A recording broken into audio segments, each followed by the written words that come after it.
The world is going through a bit of a reckoning right now, and I wanted to share my experiences of racism and discrimination to kind of shed a light on some of the stuff that goes down in education.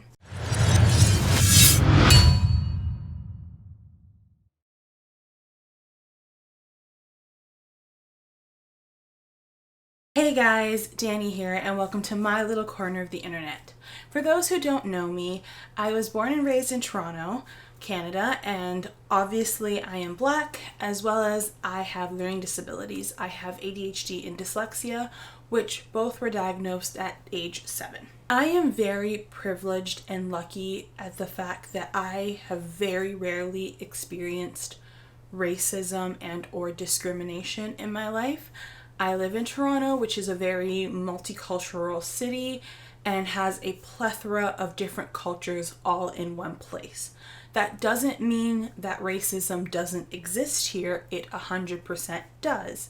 But what I have noticed in my experience personally is that pretty much every racist or discriminatory interaction that I've had in my life has taken place in an educational setting. Because I am both Black and disabled, I get discrimination on two different fronts, and there's many times where it is hard to untangle either or from each other. So in this video, I am going to address both racism and the discrimination because of my learning disabilities, because like I said, it's very hard to separate like, oh, someone was specifically being racist here or someone was specifically discriminating against me because of my learning disability. So in this video, I'm going to talk about both. My earliest memory of what I would call racism happened when I was in grade 7. It was around Halloween time, and it was in the middle of Twilight mania. I was absolutely obsessed. So, because it was Halloween, everyone is obviously going to dress up like characters and things that they love. So a friend and I decided to dress up like Twilight vampires. Now, if you don't remember or weren't around for the Twilight craze, the Twilight vampires pretty much dressed in normal clothing.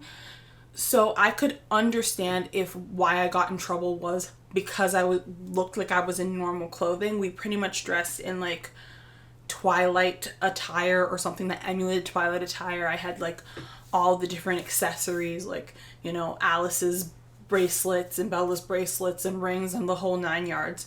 But I was a Twilight vampire, and me and this other friend both did that. The other friend was Asian. I'm Black. The other friend had zero problems getting into class that day. But when I tried to go into class, I got stopped by my teacher, and she told me that I wasn't in costume.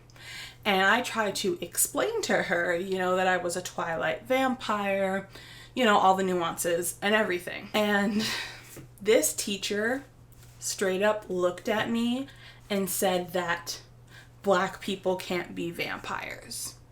So I wasn't in costume because I'm Black, and so I could not be a vampire. I don't know anywhere in the vampire lore that says that vampires cannot be Black people. The entire lore of vampires is that if you get bitten by a vampire, you become a vampire. So I truly don't understand where race plays anywhere into any of it. Secondly, I'd like to introduce you to this character from the Twilight movies. His name is Laurent. He is a vampire in the movie that I was taking characters from and dressing up as. And as you can see, he is very much Black. So I don't understand how me being Black meant that I couldn't be a vampire. And third, even if you truly believed that Black people could not be vampires, nor did this character happen to be in the movie, why would you ever tell a child that they cannot be a character based on their race? Like, please make this make sense. So you're saying that I can only emulate people who look like me? I can only look up to people who look like me? I can only dress up like people who are Black because God forbid, I want to dress up like, I don't know, Britney Spears, I can do that. Don't need to paint my face or anything like that. It's just a costume, it's just clothing. The next time I experienced racism, I started taking college classes while I was still in high school. There was a program that my school had called dual credit, and essentially what it's meant to do is for kids who are like in grade 11 and 12 and are behind in credits. They can take these college classes, get both a college credit and a high school credit so that they don't fall as far behind, I guess is the thought process. Me, I was in grade 10. I was not behind at all. I was still taking a full high school course load, but they were free college courses that I could take and get credit for, and they were subjects that I wanted to learn. So why on earth would I not take advantage of free education, was what I was thinking. So I decided to take some courses. Naturally, because of the scenario, everyone in this class was older than me. But that is something that I'm very used to, as I skipped a grade, so I am always the youngest anyway. It doesn't really bother me. But I also take my birthday very, very seriously. So one of the classes happened to fall on my birthday. So I decided to bring in, I don't remember if it was cake or cupcakes, but I brought in something to share with everyone, and obviously made a big deal of my birthday, as I do every single year. Obviously, because it was my birthday, the natural question of, oh, how old are you turning, came up, and that's when everyone realized how young I truly was. This class was a majority Black people, pretty much all Black people. There might have been a couple of non-Black people, which is a whole other systemic issue that I'm not going to dive into right now, but suffice it to say that 95% of the class was Black people. The class was also all girls, just based on the subject matter. I guess it more appealed to females than it does to males. So the entire class was female. These girls decided that I was not real Black because I was educated, I like to learn, I'm taking extra classes that I don't need to take, I listen to country music, I have a high vocabulary, and apparently all of these things make me not actually Black. They would actually quiz me on things that I was apparently supposed to know because I was Black. And not like, oh, like history or anything like that. It was more like, oh, do you listen to this particular artist? Do you know like what this slang means? Do you speak patois? Like all these things that apparently I am required to know because I'm Black. They were attempting to shame me because I didn't fit their box of what being Black is, and apparently I was wrong for having my own interests, and instead I should only have interests that are approved by other Black people that only Black people are allowed to have, which quite frankly to me is the most ridiculous notion that I have ever heard. But it was very, how do I explain this? It was hard to deal with. Not only were these people older than me, but that is something that I have honestly heard a lot throughout my life, not just from these people, but from family and just general Black people that I have come in contact with. When they find out that I don't fit into this very specific mold, or that the way that I grew up was different than the way that they grew up, all of a sudden it's an issue, and somehow my race gets called into question, which I will never understand. Moving into university, the racism and discrimination became far more open and blatant. For example, I got accused of being a drug dealer because I gave somebody Tylenol, and not only was I accused of being a drug dealer, I needed to be questioned, which, okay, if that accusation is being made, I get the university calling me into a meeting and getting more information, that would be one thing. But no. They decided, when they were well aware that I had an exam, they decided that they were going to pull me out of the middle of my exam to question me about being a drug dealer. And then when they were done doing that, they're like, oh, go on, finish your exam, because you haven't totally just had a massive panic attack and are completely discombobulated. You can totally go finish an exam. And especially as someone with learning disabilities who is legally required to get extra time on her exams and has diagnosed anxiety disorders, like, how did this make sense? And I don't see you doing that to anybody else. But the black kid gives somebody Tylenol and all of a sudden they're a drug dealer. And instead of finding an acceptable time to question them about this, if you must question somebody giving somebody else Tylenol, adults giving adults Tylenol, you have to do it in the middle of my exam. And it's not like, oh, they just pulled me out and it happened to be, no. They told me when they were going to pull me out, and I emailed them and said, hey, this is in the middle of my exam. They just didn't care.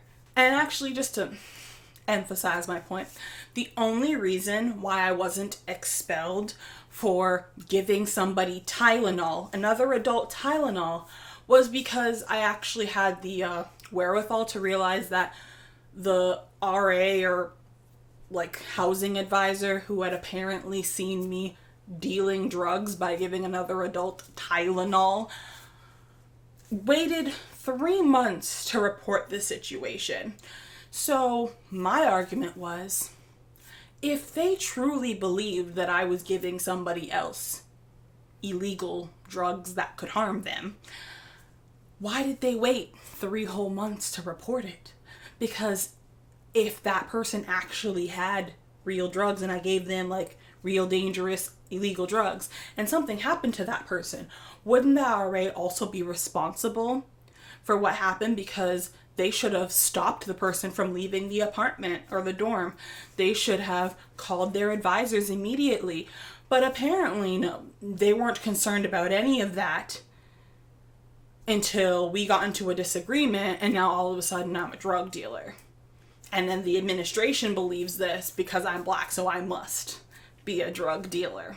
And to make matters even worse, after all of this, like, they are very clearly in the wrong here, because I didn't finish my exam. I had a massive panic attack. So I obviously didn't finish my exam. Do you think they made me rewrite my exam? No. Do you think they didn't count my exam towards my final grade? No.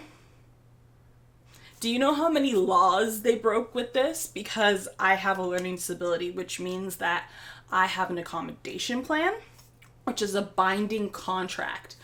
And they broke that binding contract. It's also a human rights issue because, again, I am a person with disabilities. But they didn't care about any of that. It was more important to drag me into a room with a bunch of like staff and teachers and administration and make me somehow prove that I didn't give somebody drugs 3 months ago. This is the same school that kicked me out of the music program because of my learning disabilities, which I've already made a video on, and I'm going to link it up here if you want to know more about that. So as you can see, this school clearly had a vendetta against me. There was a very small population of black students at this school, and their racist tendencies and also discriminatory tendencies towards people with disabilities was just utterly appalling. I don't even mention the name of this school, mainly because I don't want to get sued, because they would do that, but also because I may still sue them for the treatment that I received there, because it was that bad that I do actually have a case. Because like I said, they violated my accommodation plan, which is like a legal document. It's also protected under the Human Rights Code. So that's a whole issue amongst other things that happened there. They also have a lot of discriminatory language in their student code of conduct that they force students to sign, which is another issue that can then be sued on if I still choose to. I still haven't made up my mind about that, so I don't ever mention that school for that reason. The worst experience of racism and discrimination that I ever faced was when I did a semester in the US. I went to Nashville for a semester, and the level of ridiculousness that I had to experience and go through is the main reason why I am making this video. And the other reason why I'm speaking about this now is that the place that this happened, Contemporary Music Center in Nashville, is actually shutting down. They claim because of COVID, but I mean, I feel like there's also other reasons because of some of the stuff that they pull. But they are now officially shut down, which means that I can finally share my story without having really any repercussions because of it.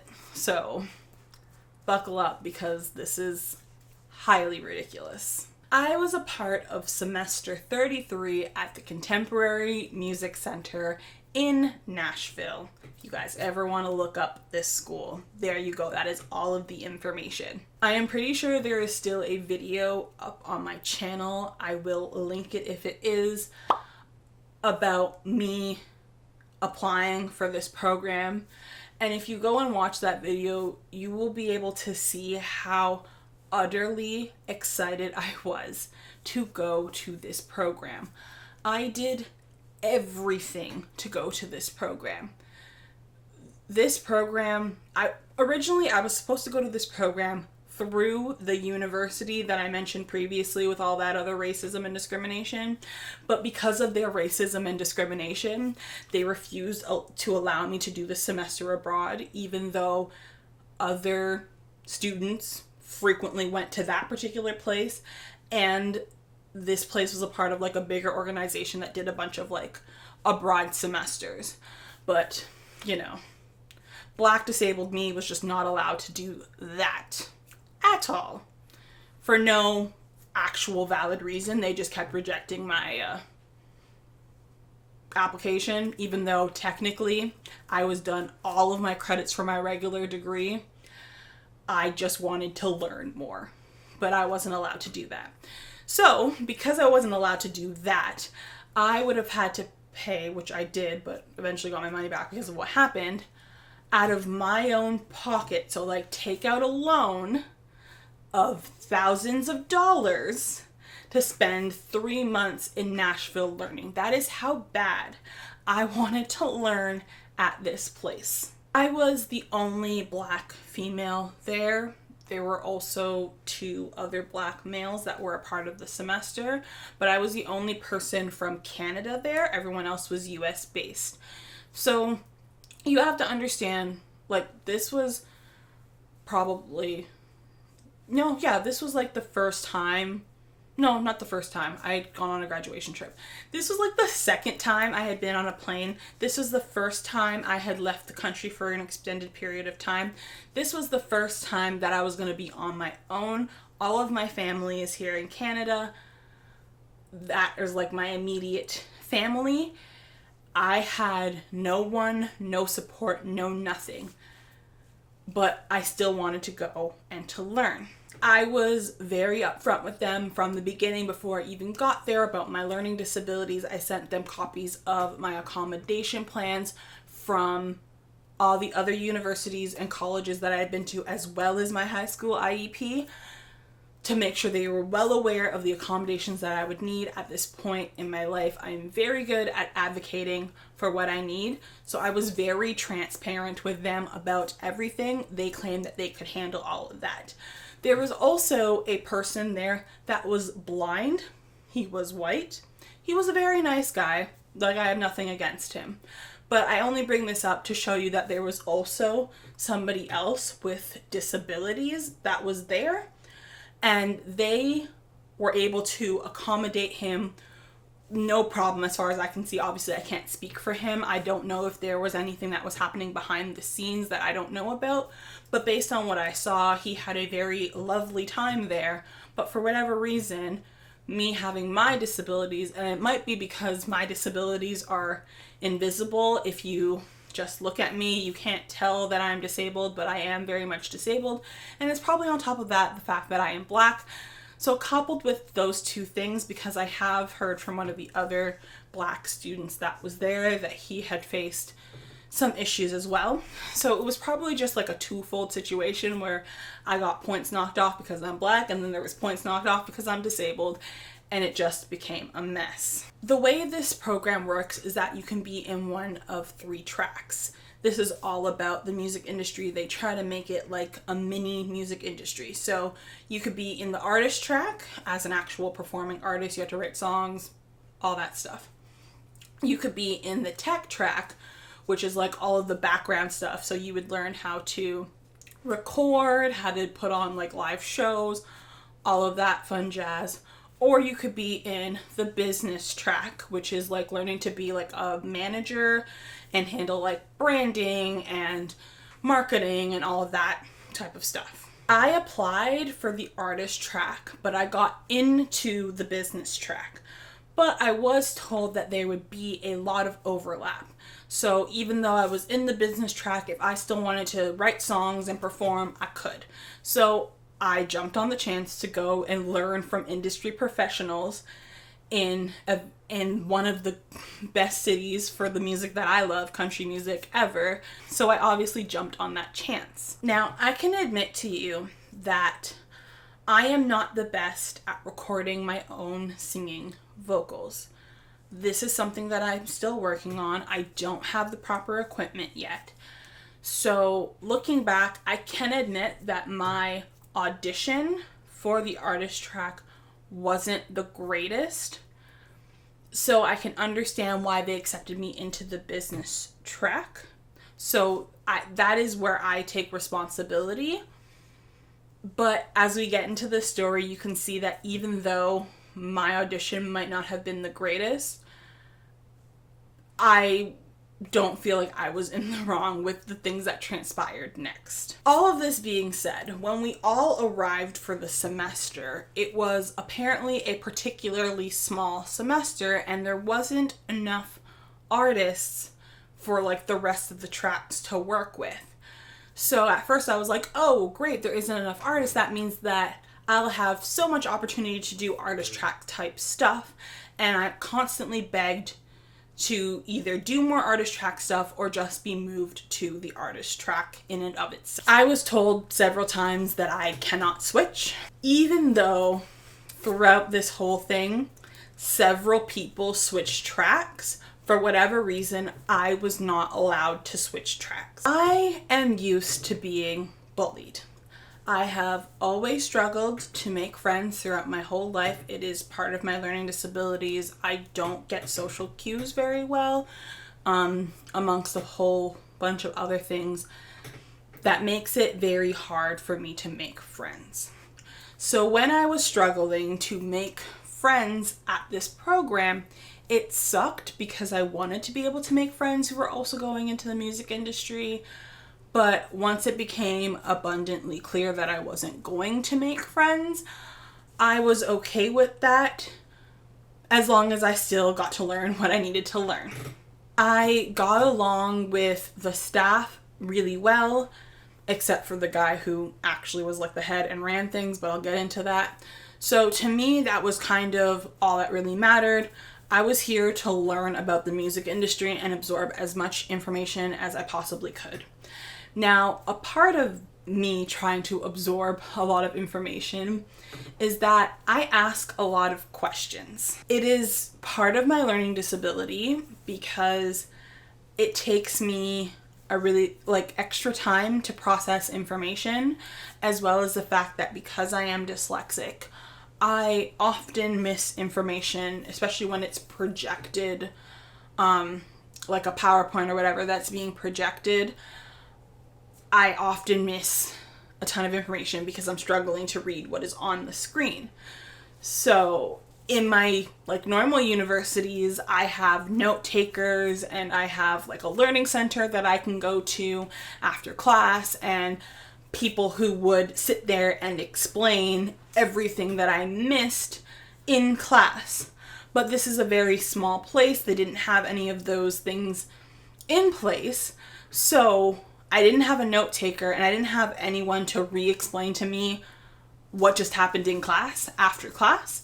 So in order to make sure that I understood what was going on, I would ask a lot of questions. Apparently that was an issue for the other people that were there. They would make fun of me because of it in the like semester group chat that we had. They would sit there and count the amount of questions that I had or had asked during any particular class. And I can sort of understand why people might be annoyed if someone is asking questions, but at the same time, if someone's asking questions, there's probably other people who have the same question. And on top of that, like I said, I took out a loan to be there. I spent thousands of dollars to be there. I am not going to sit there and not understand while paying thousands of dollars. I'm sorry, but I'm going to make sure that I understand the work. And especially because of the nature of what we were all doing, if I didn't understand something and didn't do my part because I didn't understand like what my role was or what stuff I was supposed to be doing, that would mess up other people's work because we were putting on like a full live show every single week. So to me, I don't understand why you would ridicule somebody for asking questions to make sure that they can get their job done so that you don't have to pick up the slack for that person later on because they didn't understand because you didn't want them to ask questions. So that was like an ongoing issue. The next major incident that happened was that I had gotten a new MacBook like a week before I had flown to Nashville. And I don't know what happened, but it just started completely breaking down. The screen started to die. I clearly needed to go to the Apple store because I was coming from Toronto to Nashville. I didn't drive down, I flew down, so I didn't have my own car. And where we were in Nashville, we're like in a suburb of Nashville, there was no bus system. So I needed somebody to drive me to the mall so that I can go and have an Apple appointment. I found somebody who was gonna go in that same direction on the same day. She wanted to get a haircut, so she agreed to take me with her, and I could also do my Apple appointment, and then we could come back together. So I'd have a ride there, a ride back. I went with her to her hair appointment, helped her pick out a style. I'm pretty sure she like dyed her hair if I remember correctly. We sat there for her hair appointment for a good hour and a half. And I had no complaints because I knew she was doing a hair appointment. Hair appointments take a while. That's completely fine. But when it came time for me to have my Apple appointment, when they were in the middle of diagnosing my computer, all of a sudden she was like, I'm done. I'm going home. So you can either come with me right now or I'm leaving you.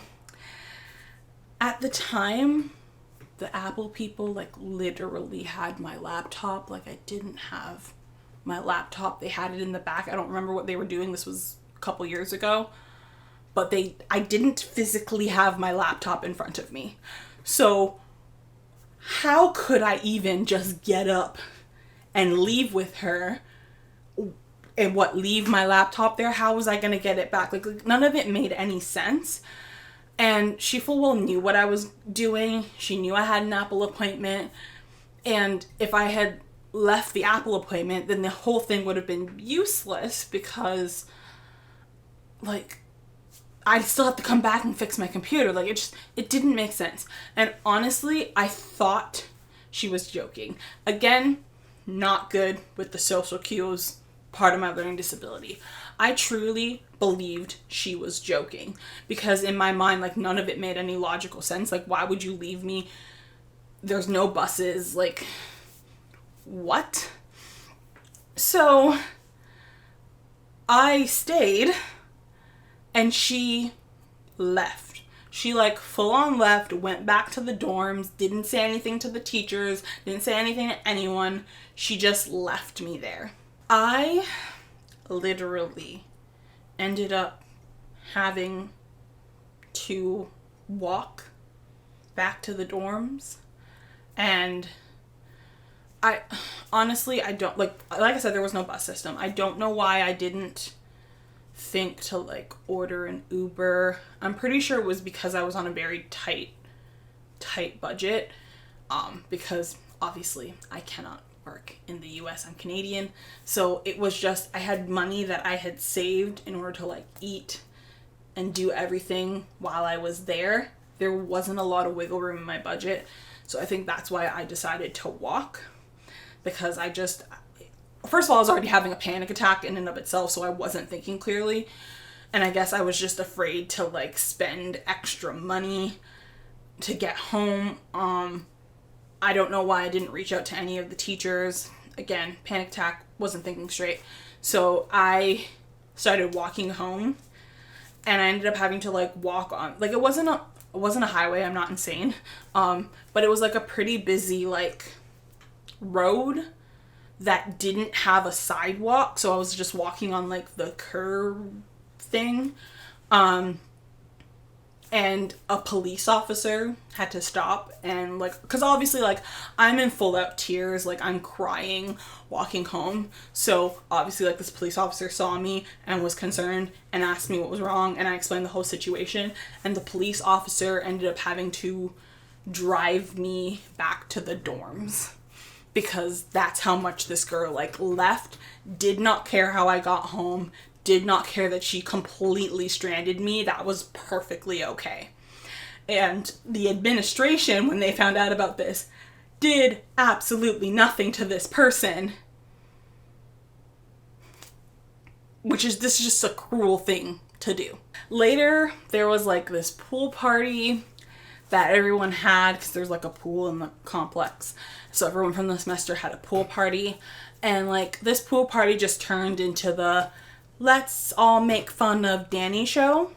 And they spent the whole time, like, basically asking me questions like, why am I so weird? Why do I feel the need to ask so many questions? Why can't I just be normal? Etc, etc, etc. So obviously, like, I left in tears, and that was kind of my breaking point. That's when I went to the staff, and I didn't go to the staff in, like, a tattletaling fashion, like, oh, you need to punish these people. I went to the staff to basically be like, what do I do about this? How do I handle this? How do I make this better? Like, I didn't necessarily expect them to go talk to these people. I kind of wanted to do that myself. I was kind of looking for advice on how to handle it at the time, but I guess the staff felt like the issues were serious enough that they wanted to address it with the whole semester. While this was all happening, there was also an incident with one of the teachers, like the teacher that was the head of the business track. And like I said, there wasn't enough artists for all of the business people to have, like, one artist to one manager kind of situation. So they decided to double up a couple of people. And the people that they decided to double up with was me and the guy that was blind, if you can see the pattern here. So when I asked the teacher why he made me double up, and if the fact that I'm now doubled up, which means I have half the responsibilities, can I then take on more of an artist role and do some more artist stuff? And then maybe somebody else can also be my manager, so that there's more artists for more managers, right? Win-win. Well, he blatantly told me that the reason why he took away half my responsibilities was because he was aware that I had learning disabilities. So he didn't want things to be too hard for me. So he was just going to take like half the responsibilities away from me. Basically because I'm learning disabled, so that makes me stupid. So I need extra help to do all this stuff. But nobody else, except for the guy that was blind, needs that extra help too. On that Friday, there was this whole big meeting with everyone from the semester and the teachers and everybody. And they were talking about like all the bullying and everything that was going on. I had the opportunity to express my feelings and how all of the stuff was making me feel. And by the end of the whole conversation, everyone got a clean slate, according to Warren, who was the head of the whole program. Everybody got a clean slate. This is very important. Keep this in your mind. So on Friday, everybody has a clean slate from Friday going forward. Okay? I did not see or speak to anyone the entire weekend. I stayed in my room, and I think the only time I left my room, obviously, like to like bathroom, cook, and I went swimming by myself that weekend because of my injury. Swimming really helped my knee feel better, so I went swimming again by myself.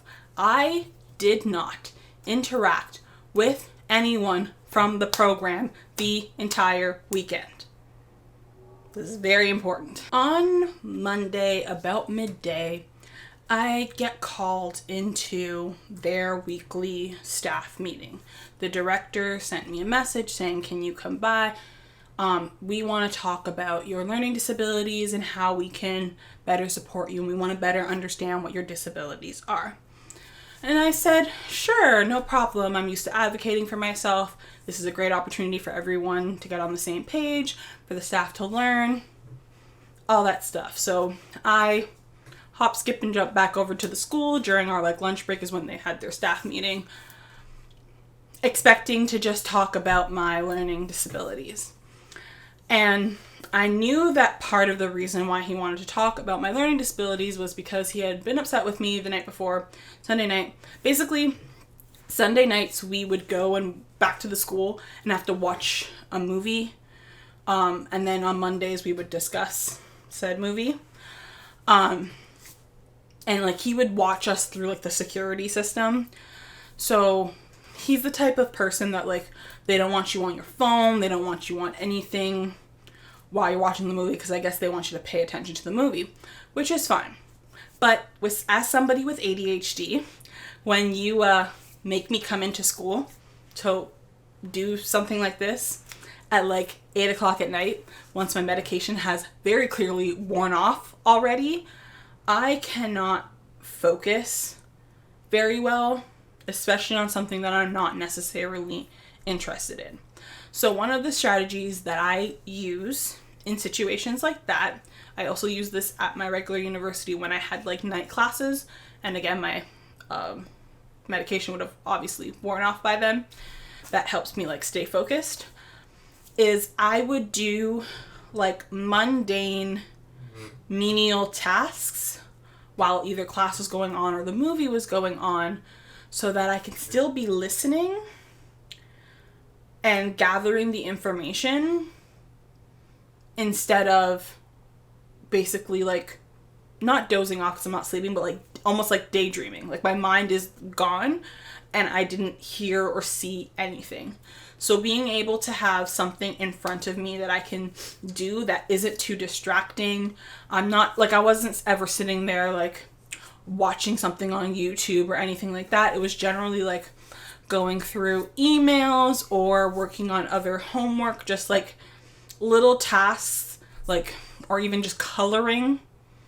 So just these like little tasks that can take enough of my attention away that bored is not the right word, but that my mind is stimulated enough that I can still focus on what is happening.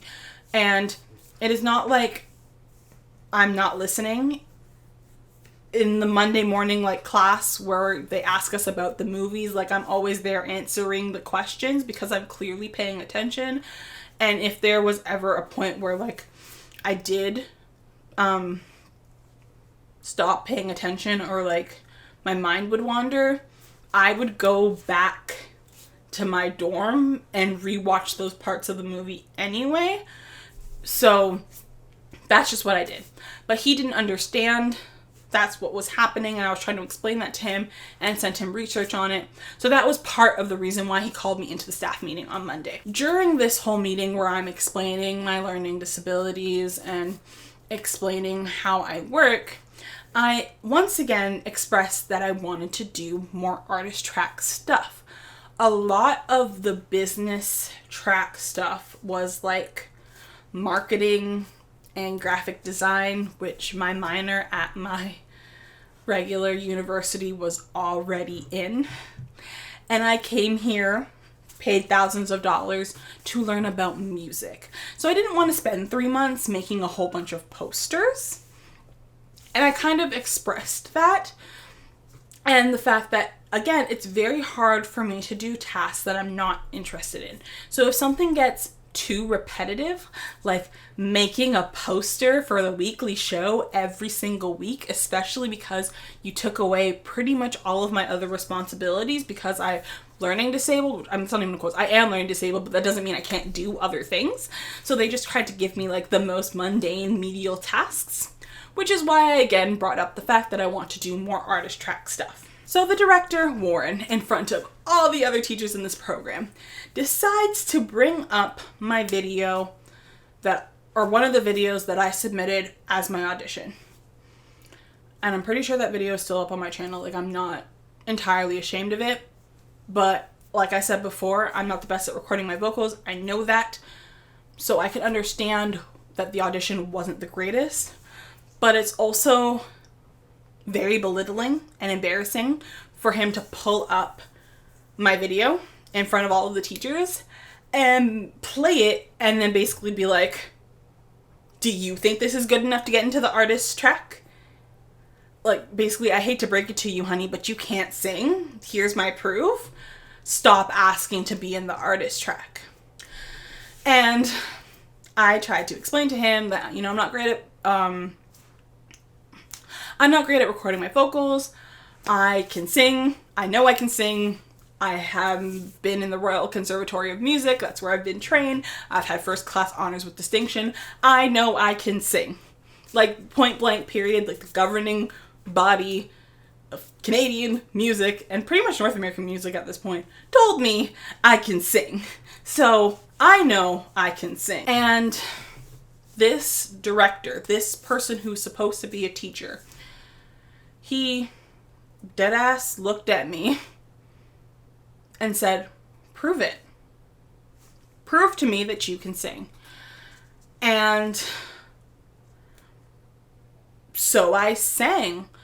And I'm not being dramatic when I say that when I was done singing, their jaws were on the floor. And I'm not saying that because I think I'm the greatest singer in the world. I'm not. But I think that a lot of that was they were so shocked that A, I actually had the ability to sing. B, it was far better than what was in the recording. And C, at the fact that I had no preparation, no warning. I just sang. So I think that they were shocked by that. To the point where it almost felt like he thought it was a fluke. So he tried to start getting me to sing different songs, songs that he knew really well, so that I guess to try and one of the songs was Amazing Grace. I guess the point was to if I made a mistake, he could very easily point out the mistake because it's a very common song and anyone could point out the mistake. But I didn't make a mistake. And when he was done giving me a whole bunch of songs and I succeeded at these whole bunch of songs, he's just like, okay, you can go now. No feedback, no praise, no, oh, you did XYZ wrong, oh, you can improve on this, nothing. he just said I could go.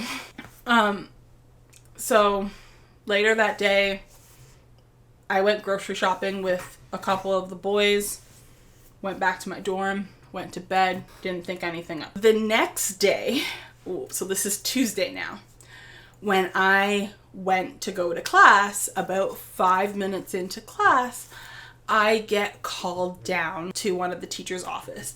And that teacher, her husband who also works there, and Warren, who's the director, are all there. And honestly, when I first got called down, it wasn't the first time I've been called down. And most of the times when I was called down, it was because of billing issues, just because, like, I'm Canadian, they're American. The bank system, it doesn't work well going across borders. So those were some of the issues that often need to be worked out. So I was often called out of class for a couple minutes to be like, hey, like, we didn't receive this money. And I basically just call my mom, get a confirmation number or whatever, and it'd be fine. This time was different. I was told that apparently some student had come to complain that I was abusing them. And now I am being expelled from the program because I apparently abused a student. They refused to tell me who the student was, when this apparent abuse happened, what I had apparently said and or done that was quote unquote abusive. Basically zero information about the entire incident so that, you know, I could defend myself in any way, shape, form, anything. Just non-existent. They claim this is all because the student wanted to remain anonymous. Please, somebody, please explain to me how you can accuse somebody of doing something but not tell them any information about what they did. Like imagine this, picture this. The police show up at your house. They arrest you. And you ask them, well, what did I do, officer? And they're like, we can't tell you. They ship you off to jail. You even go to trial because there was a whole like appeals process and I had to like prove my innocence with zero information. So imagine going to trial, okay? And you have to sit on the stand and you have to tell and prove that you are innocent. But you have no information. You don't know what happened, when it happened, who it happened to, what you apparently said, what you apparently did, when this happened. But you need to defend yourself and prove that you're innocent. How? Literally, how do you do that? And remember what I said. There was a meeting on Friday. Everyone had a clean slate from Friday. I did not see anyone Saturday, Sunday, until Sunday evening when we had like the whole movie. But I sat by myself during this movie. I did not talk to anyone during this movie because we're watching a movie and Warren's watching on the camera, so we can't talk to each other anyway, even if I wanted to. Monday, we had classes. Still didn't talk to anyone really during these classes. And then I went grocery shopping and I went home. So, what? And the way they went about this entire process even went against their own policies. I am going to put screenshots of the policies I'm talking about, but I'm not going to read them verbatim. I'm going to summarize. But if you want the actual information word for word, it's going to be right here on the screen. But basically, how their policy goes is that if you have a problem with someone, you are supposed to go to that person first, say, hey, I have a problem with you. This is what I have a problem with. You need to stop. And if that doesn't work, then you're supposed to go with somebody else and say, you didn't listen to me the last time. I'm telling you again, this is the problem that I have. This is what you're doing that's bothering me. And I need you to stop. Now, if that doesn't work, then you're supposed to go to the administration. They're supposed to do a whole investigation, talk to both sides, try to, like, I guess, mediate or whatever. And if the issue is serious enough, then they will have disciplinary action. So again, I ask, at no point did anyone ever come up to me and say, you're abusing me, you're harassing me, you're saying mean things to me, because I wasn't saying mean things to anybody. I was the one who was being bullied. So nobody came up to me and said, you're doing XYZ to me, I need you to stop. They didn't come up to me with a friend and say, you're doing XYZ to me, I need you to stop. And again, because I need to make this very, very clear, there was that big chat on Friday where everyone had a clean slate.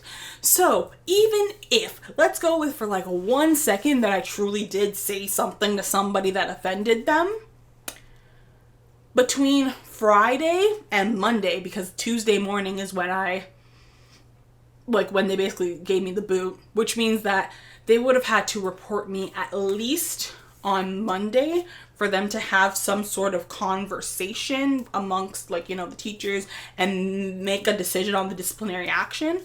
So that means that the incident would have had to have happened between Saturday, Sunday, and let's say Monday morning. Saturday to Sunday, didn't see anyone except for the movie, which we didn't talk because it's a movie and he's watching us.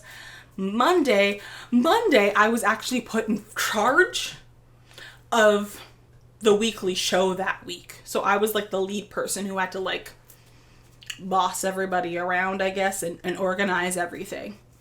So,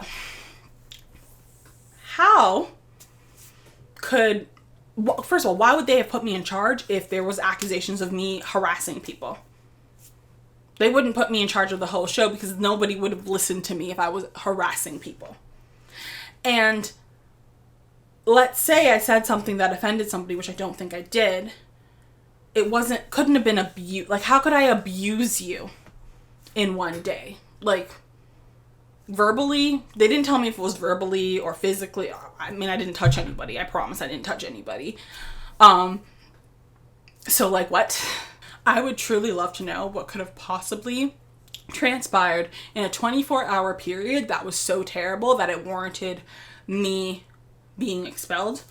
At first, they tried to literally say they were expelling me because I was abusing people and tried to get me to sign papers admitting that I was abusive.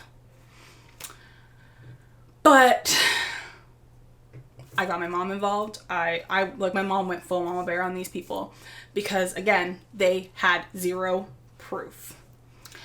And,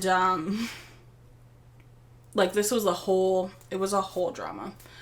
And I refused to sign anything that said that I was abusive. So basically, they had to agree to give me a full refund on the semester. Oh, because here's the icing on the cake. Because at first they were going to try to expel me because I was being quote-unquote abusive, I was still going to have to pay them for the semester and then pay for myself to somehow get home. Yeah, like the ridiculousness. So, I fought that, and basically it got to the point where I had to agree to just leave. They were going to give me a full refund of all my money. They had to pay for me to get home. They had to pay to ship all of my stuff home because I wasn't paying to leave when I didn't do anything. And they could not produce any proof that I did anything. The icing on the cake of all of this.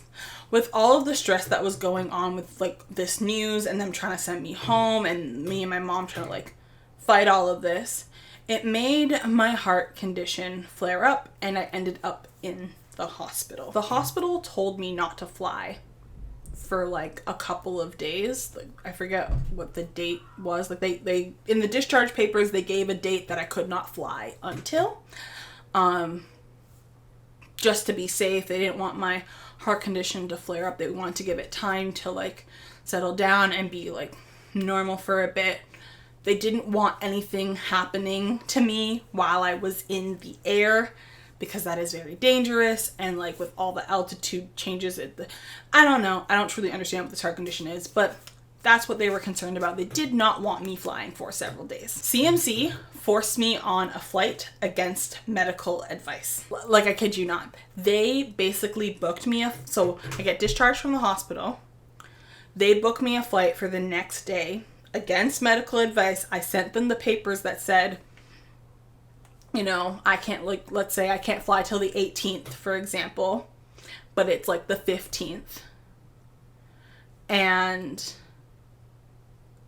they booked me a flight for the 16th. And basically told me I either need to get on that flight or I'm going to have to find my own way home. But also, like, I can't stay in the apartments anymore, like, at all. So I'd be homeless on the street in a foreign country with nobody, nothing, nowhere to go, no form of transportation, nothing. So they forced me on a flight against medical advice. When I got home, and thank God I got home safely and nothing happened, but something really bad could have very easily happened.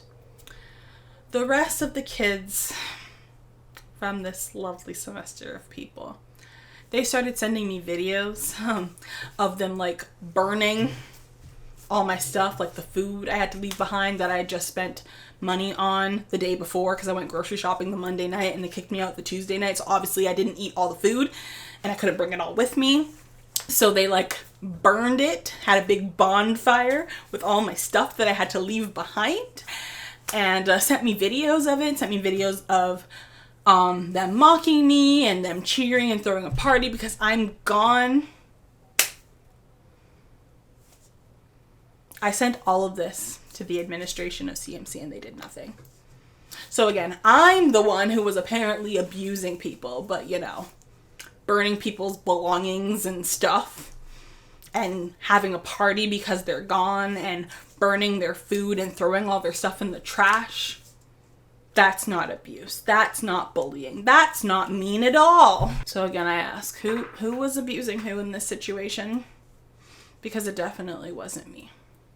I was there to learn. But, you know, I think that where I guess I went wrong is that I called out the director on his behavior.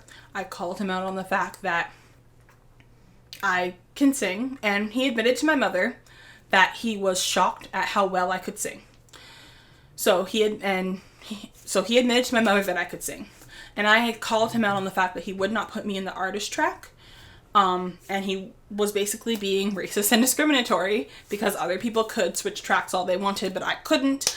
I was taking away responsibilities because I had a learning disability. Like, I called him out on his BS and he didn't like it. So he made up an excuse and he got me kicked out. Racism and discrimination affect people in profound ways. Personally, now I have a lot of anxiety around recording myself singing, which is why you have not seen any videos of me singing on a channel about music from a person who is a singer-songwriter. It's traumatizing for me. Just because of that experience. And that's not to say that I'm not gonna ever make a video of me singing ever again, because I totally am. I'm actually working on my first EP right now. But I would never just make a silly video by myself, because that's not something I'm comfortable doing anymore. I also haven't really pursued any more education after this incident, because I'm scared to end up in the hospital again because of the stress and the discrimination and the racism. And quite frankly, I'm just tired. I don't want to have to fight to learn. Point blank, period. Like, I should just be able to go to school if I want to go to school and learn if I want to learn. But it is always an issue So I just have not pursued any more education because I'm scared that my health will once again deteriorate if I go back to school. And I know that if I feel this way because of my experiences with racism and discrimination, there are other people out there who also feel this way because of that. And I just want to let you guys know that you are not alone. And I want to let you guys know that you're not crazy for feeling like that. And I also want to let you know that it is not okay that people treat people like this. It is never okay. Racism is never okay. Discrimination is never okay. And everyone should have the right to an education, the right to learn, the right to feel comfortable in their own skin and be able to pursue what they want to pursue and not have stumbling blocks in their way because of the color of their skin or because of things that they were born with that they cannot control. So that is just the message that I wanted to give with this video. Thank you so much for watching, and I'll see you guys next time.